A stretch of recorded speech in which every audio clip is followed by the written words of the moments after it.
Ыбырай Алтынсарин әңгімелер жинағы Сәтемір хан. Сәтемір 7 жасар күнінде атасынан жетім қалыпты. Күндерде бір күн Сәтемір далада ойнап жүріп, бір ескі тамның түбінде шаршаған соң сүйеніп, жан-жағына қарап жатса, бір аяғы ақсақ құмырсқа тамның төбесіне қарай өрмелеп барады да, орта шенінде барғанда құлап түседі. Тұра салып тағы да өрмелейді. Манағыдан гөрі жоғарырақ барғанда тағы құлап түседі. Үшінші рет құмырсқа және тырмысады. Ақыры бар күшін салып қисая-мисая барып, тамның төбесіне шығып кетеді. Мұны көріп Сәтемір ойға қалды. Құдай тағаланың жаратқан жан-жануарының ең кішкентайы осы құмырсқа екеш, құмырсқа да тынбай жұмыс жасап жатыр.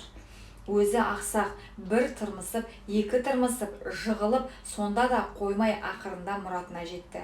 Тамның басына шықты. Мұны көріп отырып, менің де талап іздемей жұмыссыз ойнап жүргенім ақылсыздық екен деп ойынын тастап қалаға барды.